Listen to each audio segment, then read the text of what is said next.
welcome back to my channel. Welcome if you're new here. So today I just wanted to do a quick check-in while Bruce and I are going for a walk, because for the last couple of days I've really been lurking a lot on Tumblr and Reddit, and I mean, I'm not even gonna go on Twitter because I'm not even gonna bother because I know it's just gonna be bad.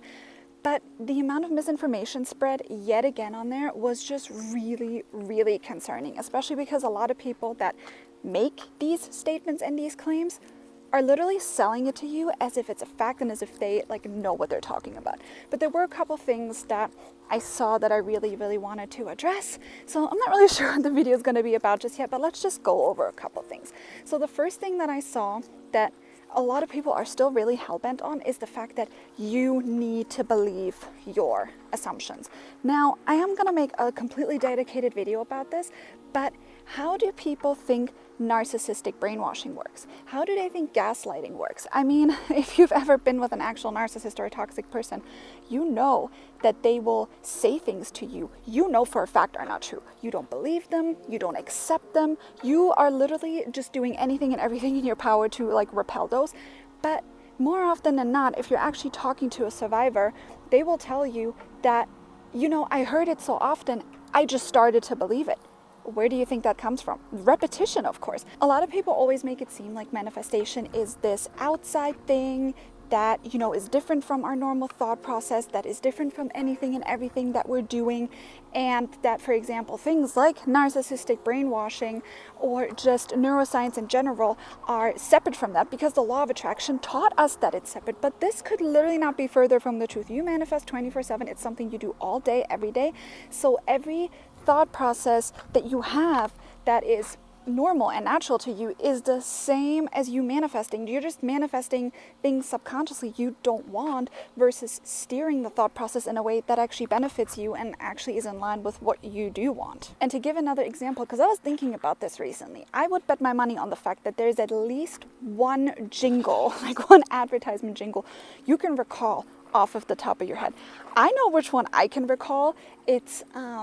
It was for a car glass German company. And if you're German, you're gonna know exactly which one I'm talking about. It was literally like a song. But the thing is this, did I believe it? Not really. I didn't care. I didn't really have any connection to it. It didn't matter to me whether they were able to switch and fix my car glass because I never had to have that done.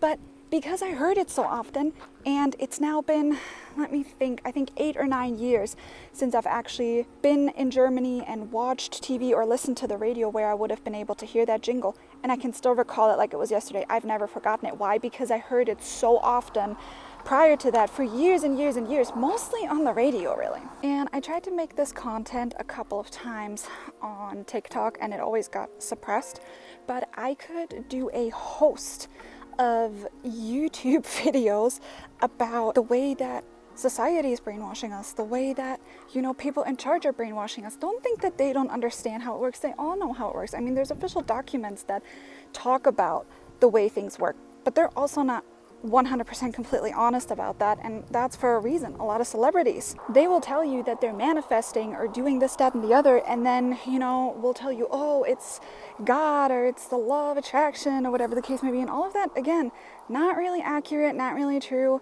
But if they didn't know how it worked, they wouldn't be where they are today. They are where they are for a reason. And so I'm actually thinking about, I don't know if anyone's interested, thinking about offering YouTube memberships. I haven't really had a reason for it prior, but if anyone wants to see more content like this, and it is protected behind a paywall and stuff like that, to just kind of learn more about what is actually being done to us on a huge level, I think it would explain so much as to why things are the way they are, why our lives are the way they are, why things happen to us that we can't explain. And I don't want anybody to beat themselves up over what they manifested that was negative.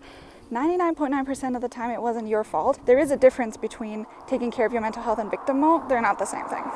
Taking care of your mental health is important, and you should acknowledge that, things aren't always great and you can feel your pain and your hurt and all of that. And victim mode would be more along the lines of, this is not something that really bothers me, or it bothers me to an extent, and I know what to do and I can do something about it, but I'm just choosing not to, and I'm reacting and I'm reaffirming all the negative things that I don't want, and then I'm complaining about it and I'm unhappy about it and I don't know how to fix it. Even though I do know how to fix it, I'm just not doing it. Because like I said, there's so much that I see on TikTok specifically. And this is all also like, you know, creators who have good intentions. They have good intentions. It's just they're reporting on the news the way that they were taught, or they're thinking they're doing us a favor by informing us. And by the way, I don't care which side you're on. This is a bipartisan issue. This is not a left versus right, or what you think is right or what you think is not okay or whatever, because at the end of the day, and I've always said this, if you are on either side, you're still playing the game and you're still the perfect pawn. Because if you're angry at other people versus manifesting, you know, things that are important, you're going to be distracted and you're always going to be filled with this like hate and anger, which I understand. You know, there's issues that I'm very angry about too, but I'm just trying to, you know, always keep in mind and always try to manifest that everybody is happy, everybody is free, everybody can choose to live the life that they want without harming others, which is what I care about most. So that is something you can affirm for and that you can manifest for. And if we're, you know, arguing about things that we agree with or don't agree with, it takes a lot of energy to do that. So most of the time you don't have enough time to actually be educating yourself on the things that really matter. Or let me put it this way, it's not that the things don't matter, it's the correct ways to change the things that matter to you. That might be a better way of putting it. So another thing that I saw that was really heartbreaking to me, but also personal to me a little bit, was seeing people bash other people and even other coaches for things that they're manifesting. And I'm not talking about valid criticism like this coach is teaching this wrong or this person is doing this wrong. I'm talking about literal nonsense in the form of this person isn't manifesting this lifestyle, this person isn't manifesting this SP, this person isn't manifesting this weight. That is not an indication of you being a good manifester or not. And if you think that knowing how to manifest means that you're manifesting $1 million and a mansion and like Prince Charming and size 00, you're still very, very much and very deeply in societal conditioning and brainwashing. Because, and I can only speak from my personal experience. So a couple of years ago, I was living what people probably would consider the dream. I had really good looking boyfriend. I was putting myself through law school. I was driving a really expensive car. I was living in an incredibly expensive home. I had a closet that was probably worth most people's car.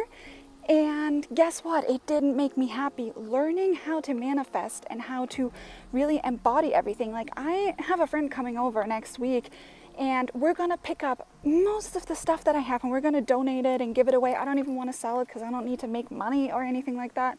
So we're donating it because I don't need it, because I don't care, because it doesn't matter to me. It's not important to me anymore, because I know that's not where my emotional and spiritual fulfillment is going to come from, and it never will. And I've had people attack me before for the way that I'm currently living, but I own my home outright. I don't have any debt. My bills are low. My bills are always paid. I don't have to worry about stuff. I live in a small town where people don't care how you're dressed or how you're, you know, leaving the house, whether you have makeup on or not. I don't feel the pressure to keep up with the Joneses anymore, and it's beyond freeing. Just like I've said that I've been manifesting weight loss, and to be honest with you, it wasn't so much the weight that I wanted to lose. I just felt really puffy, and then I noticed, well, maybe I should start hydrating because I wasn't drinking enough. I'm doing that now, and most of the puffiness is gone. I lost weight as a result of that, but I'm not like deeply unhappy that I'm not 110 pounds the way I used to be. And I don't think I ever want to go back to that, because I mean, this was my natural weight, but I don't think I was necessarily super healthy. I mean, I'm 5'8", so 110 pounds isn't a whole lot. But I even had this discussion with my grandma yesterday where she was like, oh, do you have an SP right now? Blah, blah, blah. And I'm like, I mean, there's kind of a couple people that I would like be okay with manifesting if I'm ready for that. But it's not a priority. I have other priorities that are more important to me right now. Like, one of my family members is sick, so I'm manifesting health for him. And he went from needing to have surgery to the doctor not even being able to explain to him anymore what's wrong with him, because they can't pinpoint it anymore because it's gone and they can't explain it. So just because you see someone not having what you think is the appropriate thing to have in life doesn't mean that they're not happy or that they're not manifesting that. It's a little bit different if you see someone who's trying to teach you something that they've literally never done before. So, I mean, I've went through it all. I went from, poor to rich and overweight to underweight and, married and divorced and all of that. But those were all my choices. There's really little to nothing that I haven't done, I haven't lived through that I can't teach you about. And I also know sometimes it's difficult for coaches because coaching is hard.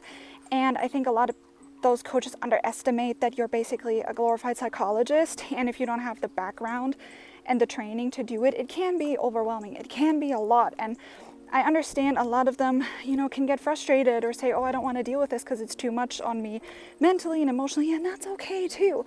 Just because they don't manifest those things away to make their life all beautiful and hunky-dory doesn't mean that they couldn't. Sometimes you just don't want to deal with it. I always got asked, why did you not manifest this person differently because they were a narcissist? And I said, well, I did in the beginning, but I don't care to anymore. It's not important to me emotionally to spend all my energy and my time on that. And this has been one of the things that I've been pushing literally from the very beginning since I started coaching. Just because you can manifest something doesn't mean you have to or you should. And I don't want anyone else to feel pressured into manifesting something because someone else is telling them that what they're wanting is not right or is not good enough, because that's their own limiting beliefs. That's their own brainwashing, thinking that this is what they need in order to be happy when you can have everything. When you're like the person that has it all. You don't care anymore. You don't want anything except for being happy and being at peace.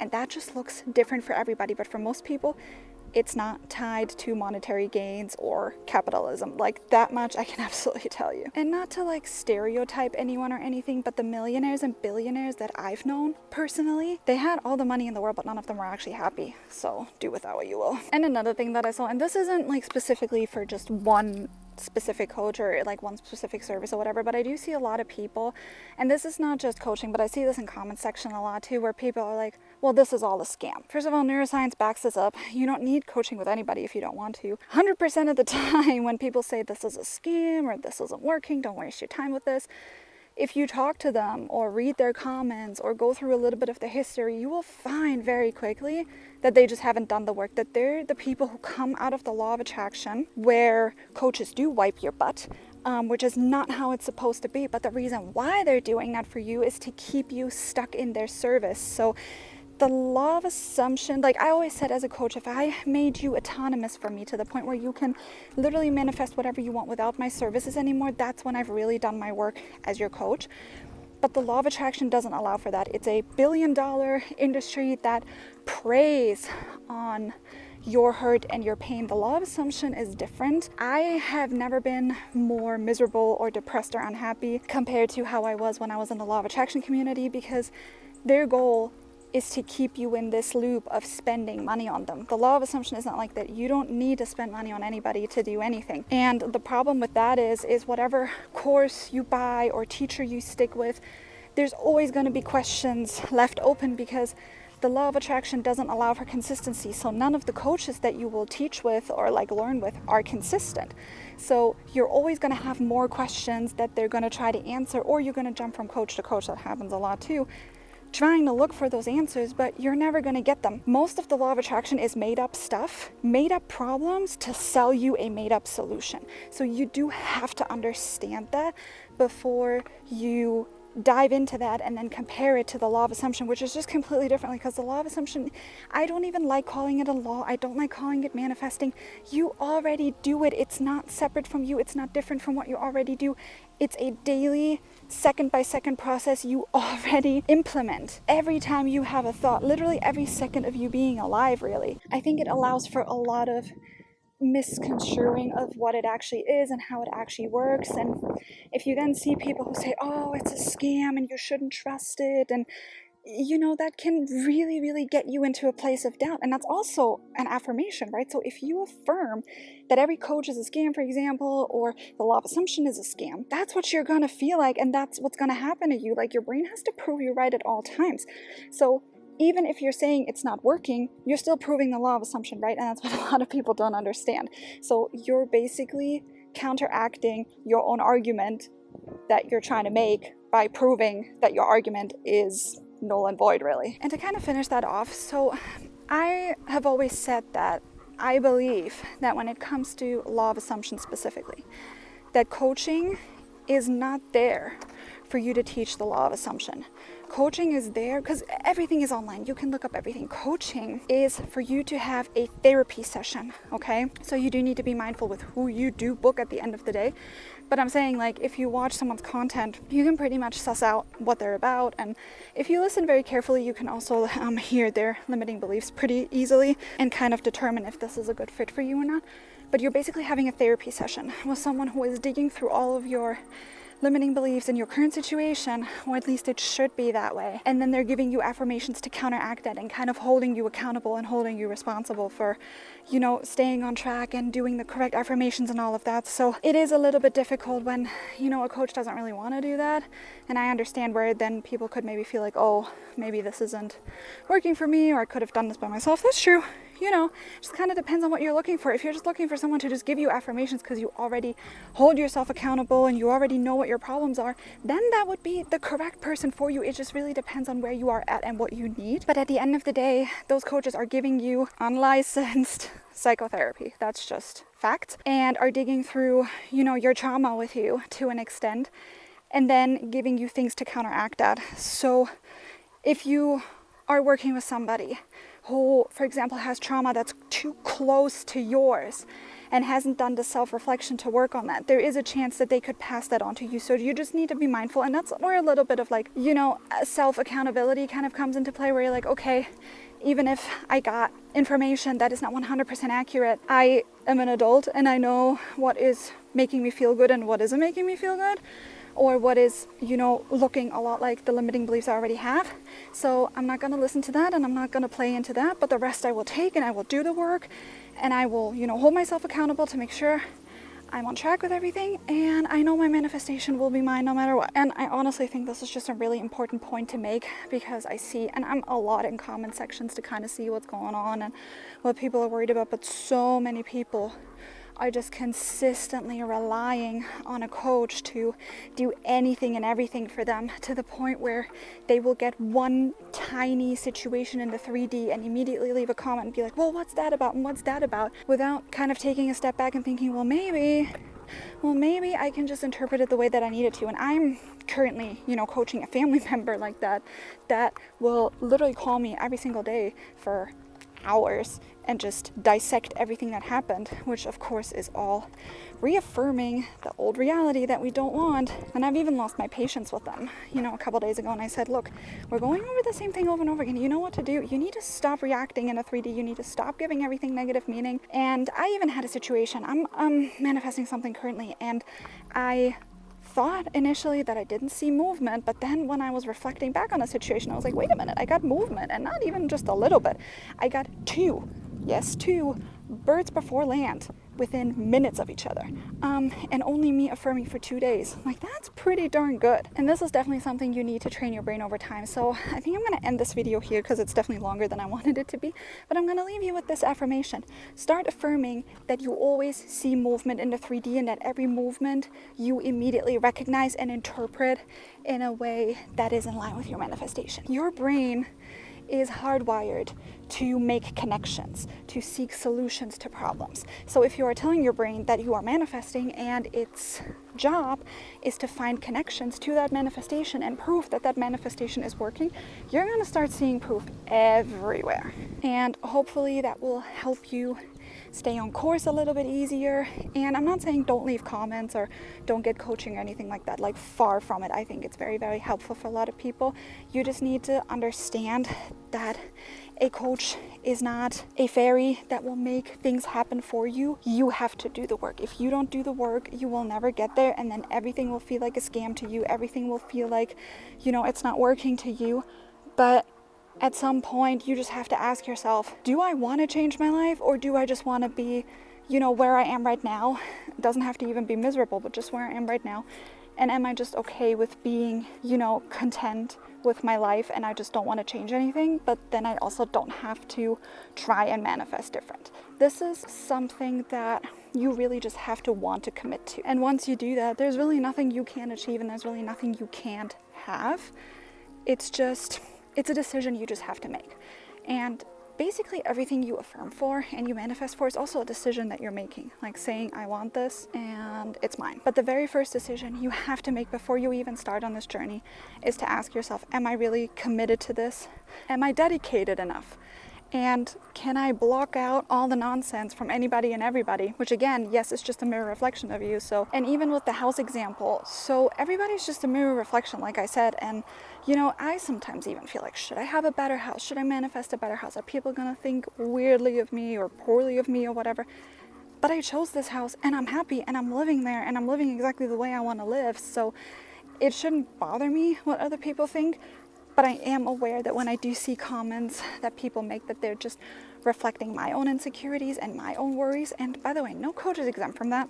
Any coach that will tell you that they're absolutely perfect in anything and everything and can manifest anything at the drop of the hat and have nothing to worry about or nothing to like still change beliefs in, that's a little bit of cap, I'm not gonna lie. Because we all are so conditioned with so many negative beliefs, you are gonna run into one eventually. That's just life. That's just the way it is. And can you change all of them? Yes, you absolutely can. But that would also mean that you would have to completely cut yourself off from society altogether, never watch another TV show, listen to another song, talk to other people ever again, and really just live in hermit mode in your own little reality and work on your beliefs for, I would say, probably at least a year or so. And I'm not trying to set like a timeline to limit yourself, but that's just the reality of things, because there's always something that's gonna be coming up. So it's unrealistic. Perfection is not what you should be striving for. Happiness and contentment is what you should be striving for. So thank you so much if you made it until the end of the video, and I will see you in the next one.